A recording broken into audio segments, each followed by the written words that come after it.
ดีสบายดีมื้อนี้ที่มาสอนการเข้าเซิร์ฟเวอร์ทดลองและออกเซิร์ฟเวอร์ทดลองก่อนอื่นเข้าไปที่โปรไฟล์ของตัวเองแล้วมันจะมีเมนูบอกว่านี่เป็นเมนูนี่นะแล้วเขาก็แตกเป็นที่สุดท้ายมันจะเขียนใส่ว่าตั้งค่าบัญชีนี่มันสิมีโหมดอยู่นี่มันสิมีข้อมันตกลงผู้ใช้แล้วก็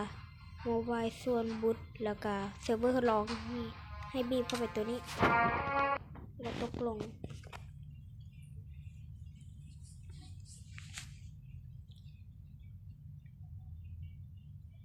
ถ้าโหลดแป๊บหนึ่ง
แล้วเขาก็เข้าเซิร์ฟเวอร์ทดลองได้แล้วนี่ครับหน้าตาก็จะเป็นอย่างนี้นี่คือหน้าตาใหม่นะครับเทศกาลอย่างว่า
จะมาพาเบิ่งหน้าตาของฮีโร่ตัวใหม่เลย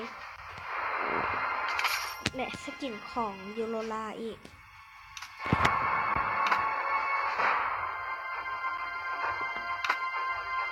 ทั้งสุดนะครับ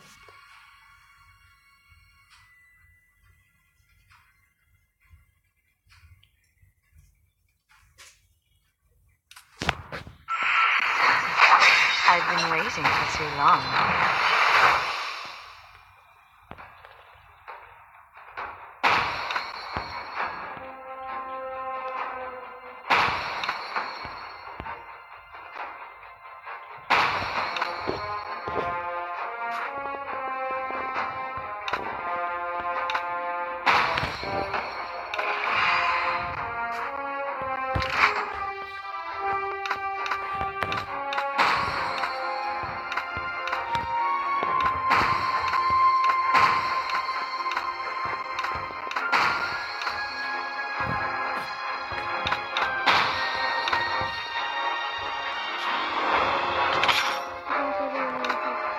ตัวใหม่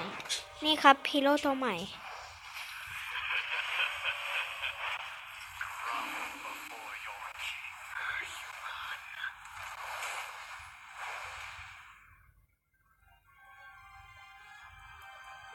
ชื่อ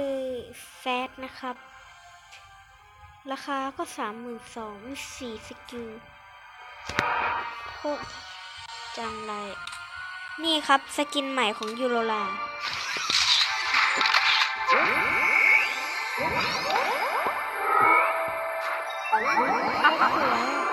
Let's see who has the last laugh. สวยครับสำหรับสกินลิมิเต็ดของยูโรลา ก็